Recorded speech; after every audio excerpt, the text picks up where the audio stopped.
Hi there, this is Andrew from Club Ready DJ School, and this is a very special video as I'm going to share with you tips on how to approach venues and actually get them to reply.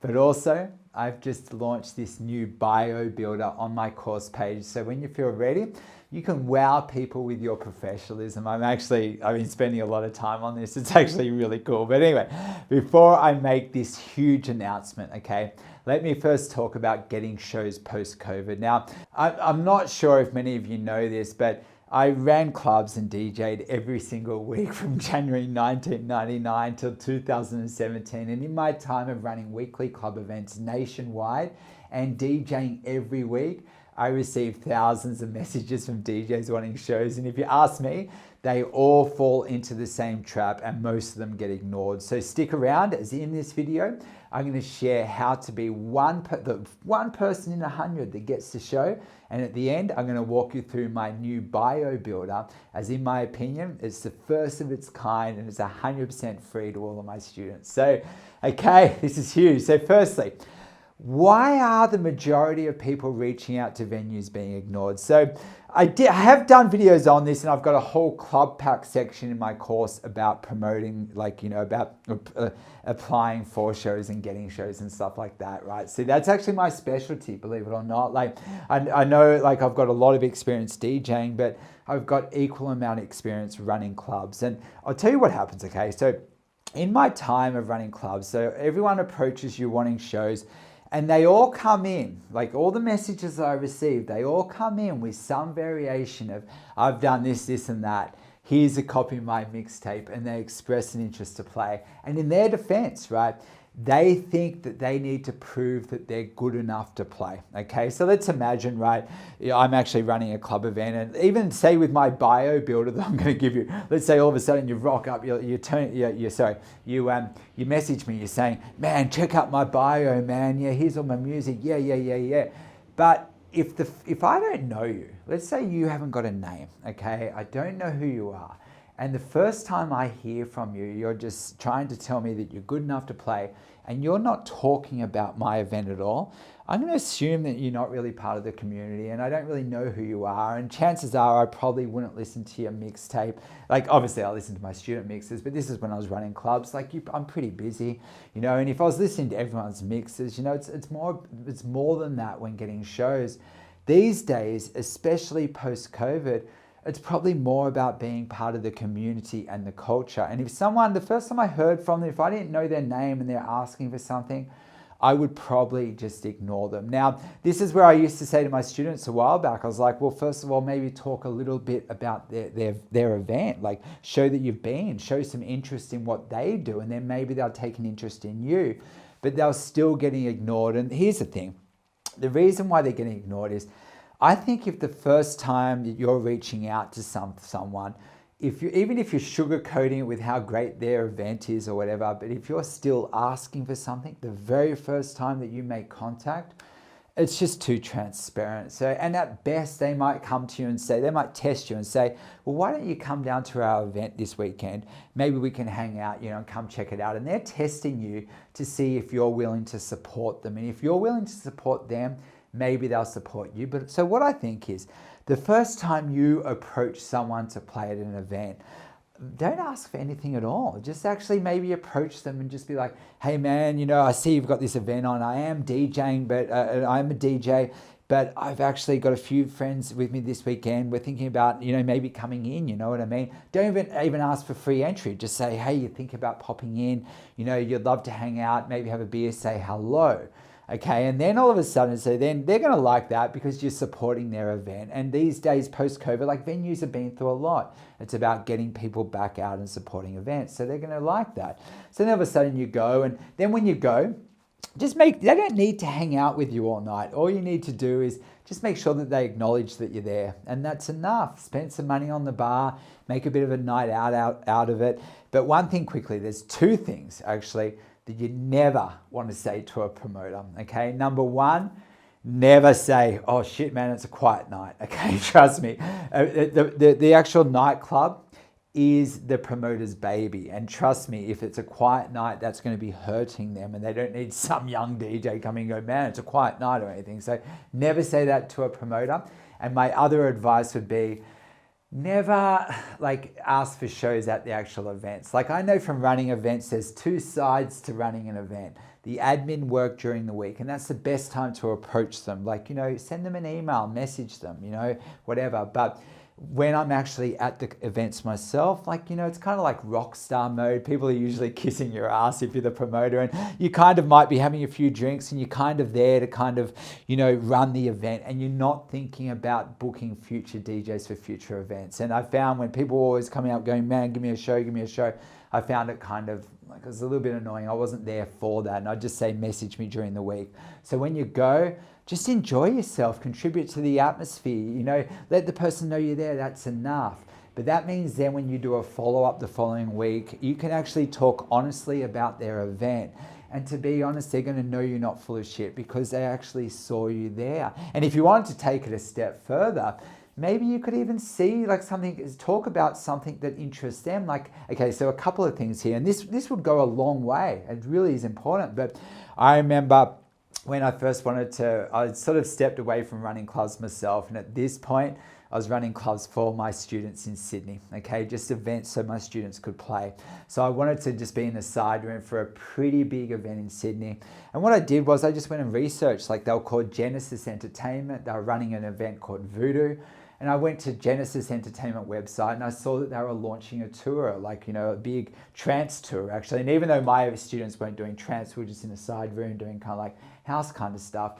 But that complemented what they did. But I went and researched what they were all about. So then when I approached them to talk to them, I could actually talk about stuff that I know that they were emotionally invested in. And another example of that is I still do events now for my students in Sydney. Hopefully this will go global. Stick around, the bio builder is on the way to that, I'll be honest. But what happens is this event, the person's like about my age and he's running his own club, okay? And it's really cool. It's actually kind of low key in Newtown in Sydney. And if you're in Sydney, I can give you shows. There's no doubt. I love doing that for my students. And this guy loves working with my students because of what I'm about to tell you now. But let's say then I want to get in with him, okay? To be honest, that's his venue. They've gone and done graffiti all over the walls. They've done murals, arts. There's all these cool posters. They've taken a lot of time to actually make that venue look great. So if you actually then went to the venue, hang out, had some beers, and then did a follow-up and go, man, that venue has the best vibe, man, what you've done with that place. Now, if you start speaking about the things that they're passionate about, it's going to put you on the same page, okay? So then you can go and actually do a follow-up and be like, man, it was really great going there. Talk honestly about their event.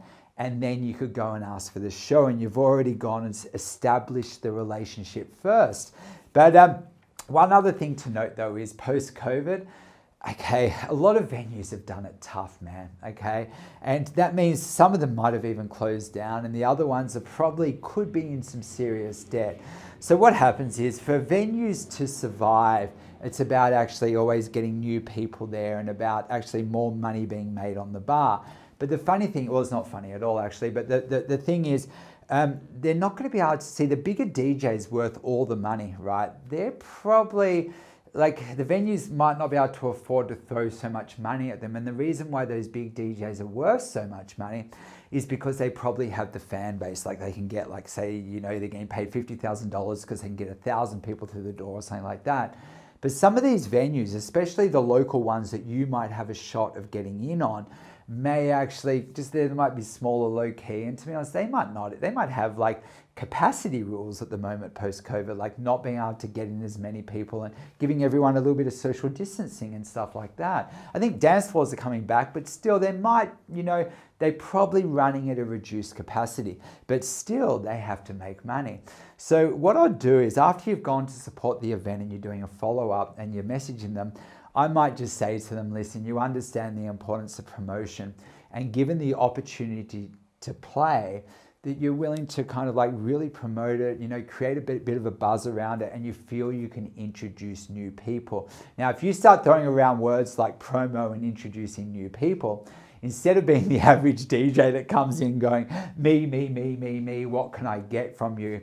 You've already gone and supported their event, and now you're talking about helping them to achieve their goals. And I'll be honest, DJs don't really talk like that. I've been a promoter most of my life. I know lots of promoters, and a lot of the time DJs come in trying to prove that they're good enough to play, being like, oh, look at my bio, look at whatever. And to be honest, people are sick of working with people like that. And these days, here's the thing.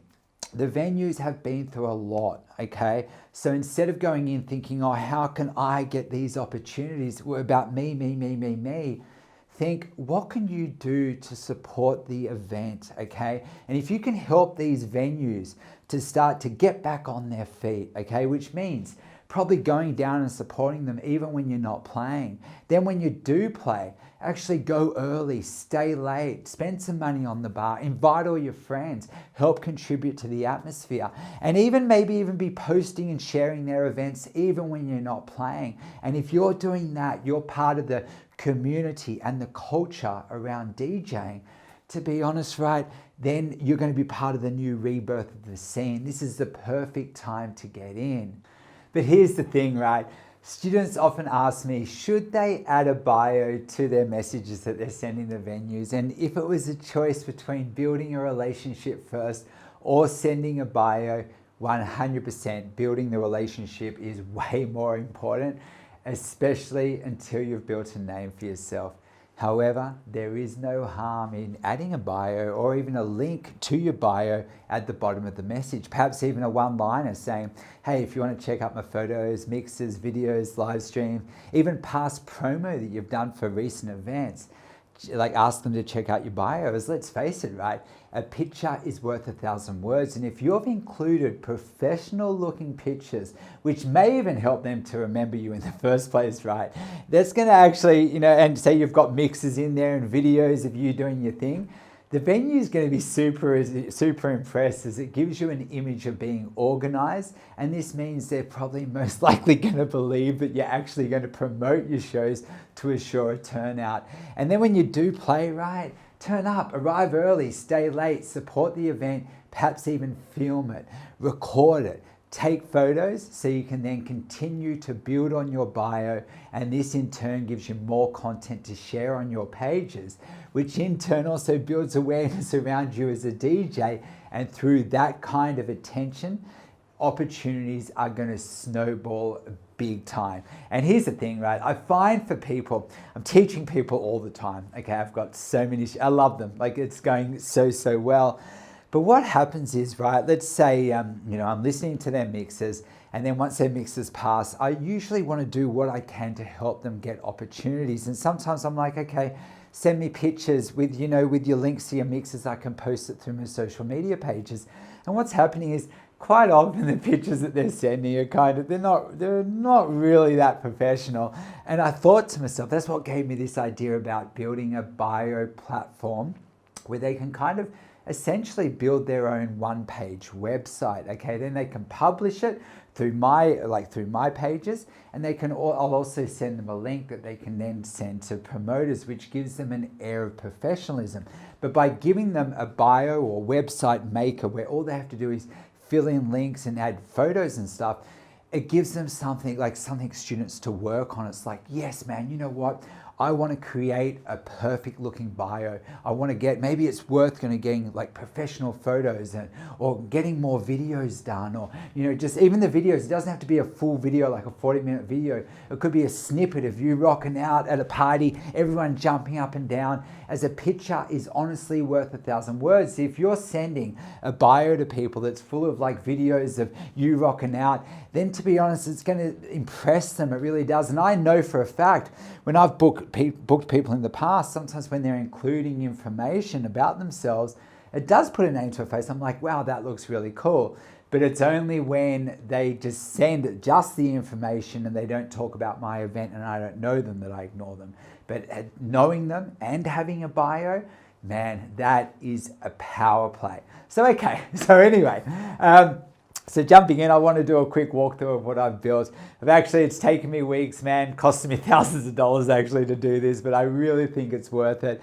And it's free, right, for all of my students. So if you're not already a student, I guess this gives you another reason, because not only for me is it about getting people club ready, or at least having them have the confidence like to play live as a DJ, right? But I also want to try and get my students as many opportunities as I can. And I wanted them to understand a little bit more about the community and culture around DJing.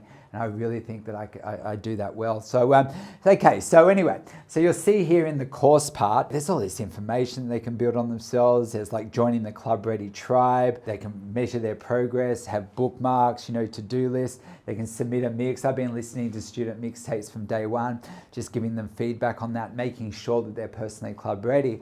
But now I've added a student bio section. And in this bio section, I've kind of gone in and explained what I think is good. So, you can pause and read that if you want. But also I've got on here, it's like, you can just drag and drop in photos. And I've even given you a suggestion on how to build a perfect cover shot for this bio page. Like, I've told you how to do that. And you can just drag photos in. And these photos, you can constantly update them. So you could have photos of you playing live, photos of like a poster that you've done for your last event, like, anything that's going to kind of like, add to your image. And they do say an ounce of image is worth a ton of performance, okay? So keep that in mind. So then you can go down here, enter information about yourself, just like a one-liner, add video links, snippets, let people know what genre of music you're into, add links. So with my SoundCloud, that's been dormant now for a long time, but I put one together especially for this because I've gone and built a bio just to show people how one might look.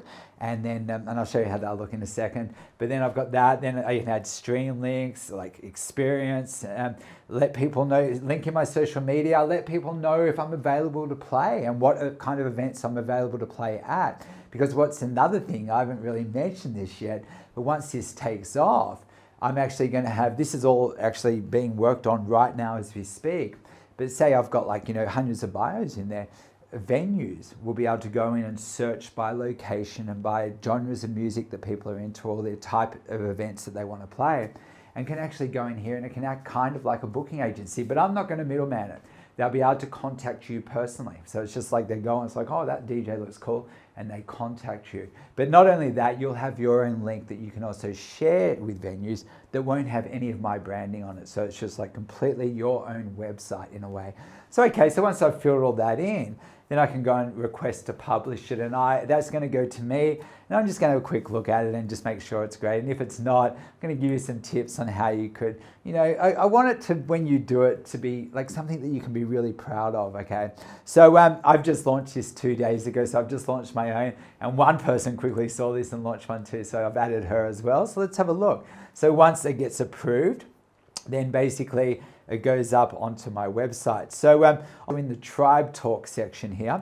I've got like all these different articles and links to my videos and stuff, but then there's student highlights, and I'll be promoting this from my all my avenues as well, and through my database. It's all pretty big.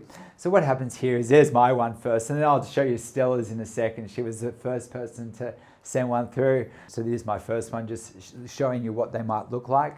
And there's me, and I've got some of my videos. Kind of got the videos, but I've taken the ads off them and stuff. So they're, well, not that I have the ads. When you're seeing ads on my videos, it's just that that's being monetized by the artists that I've used in those videos. So I haven't put the ads on the videos on YouTube. So if you're listening to a drum and bass mix on my YouTube and ads are popping up a bit, that means I've included artists on that video and they've put an ad on it to monetize my video to get money from it. So by watching my videos on YouTube, you actually support the artist. But then I just quickly went up and put some up without ads. And I also went and built a SoundCloud just quickly, just to give you an example. So I've got links here to my SoundCloud, and and then there's a part available to play. It's more, and I'm linking my social media pages, and that's what, like for instance, one might look like.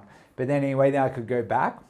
Let's have a look. We go to student highlights, and let's have a look at Stella's. Okay, so she's just put this together. She's pretty awesome, actually.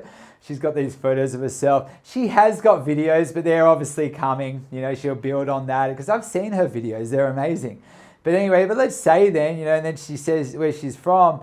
And let's say you're in Africa and you need a DJ, man, bang, there you go. And you could go and book her. You just hit that book now and that's going to go immediately to her email address and you can book her. And then in time, what will happen is I'll have in here search options where people can go and book you as well. But mainly what this is about is it's about having something that you're proud of, something that you know you can build on, that you can showcase. And then once you've got that too, and then I can then also go in there and grab photos as well. So let's say then I wanted to kind of like, you know, which I do want to help promote my students. I can go in here, you know, grab a photo that I like, you know, link in one of the mixes, and it gives me also like a lot of material that I can use on my social media pages to help my students. But if you are one of my students already, try and really aim for a high. Don't just submit anything. Put together something really, really special. Like, you know, you'd have to be looking like this or my one, you know, something. Get some videos in there too. Get some, you know, try and fill it with content, get that content. And then when you get shows, get footage of that as well. Add that in there because, like I said, the more content you have, the more professional you look. And then through this, then the venues can actually go look at your social media pages and look at everything that you've got. But then as well as that, as soon as your bio gets approved, I'm actually going to send you a link, a personalized link, which will actually get rid of, see, the right column. See, if I go back here to my initial page, this here's actually got the right column and all the Club Ready DJ School branding. And to be honest, you don't really want to include that when sending it to venues. So if I was approaching venues, once I've built the relationship, I would actually just send them a link. And what I'm going to do is I've got here just a private link, which has got no Club Ready DJ School branding on it whatsoever. And you could just send them this, and it's like, you know, they open it up and there's like your own bio, your own website. So actually, man, I'm pretty proud of myself. Hey, like I think I've done a pretty good job actually in building that. I love my students. For me, like, you know, I know a lot of times people are like, oh, I should have more subscribers and stuff. And for me, it's not necessarily about being the biggest DJ school in the world. Yeah, sure, I want to be the best at what I do. But what I want to do is, it's not just getting people club ready. I want to try and get people into clubs because for me, or it doesn't even have to be clubs, by the way. It could be playing parties, but I want people to have the confidence to play live because for me, honestly, playing live is the most magnetic and spiritual experience, and reading crowds and playing, there's nothing like it. So for me, it's not just getting you club ready, but then it's doing what I can to help you build professional bios, give you feedback on mixes, make sure that you're actually ready, build your confidence, and then do what I can to get you opportunities. And if ever you're in Sydney, 100% I can hook you up shows. I work with a venue, check it out, the Blue Fig in Newtown. It's pretty small, right, and low key, but man, it is an amazing vibe. So definitely support those guys if you're in the area, check it out. And you could always speak to Russ, the main guy there who owns it. He'll probably give you shows as well. But remember, when you turn up to play, arrive early, stay late, have some drinks, do a follow-up, thank him. You know, go the next night, even when you're not playing, spread the word. Help do this for all your events. And then hopefully in time, this is the beginning. Hopefully then I've got that kind of influence worldwide that I can start putting together like worldwide events, you know, showcasing students, people coming to these pages, venues, looking for DJs, knowing that you've all been taught the power of community and culture and supporting the event. Anyway, I know I've rambled on. All these videos are completely unscripted, so they kind of can be a little bit raw. But yeah, I really do love doing what I can to help you guys. So thank you. And if you're not already a student, man, join the Club Ready tribe. It's growing, it's big, it's strong. It's very proud of it. We've come a long way this last year. Thank you.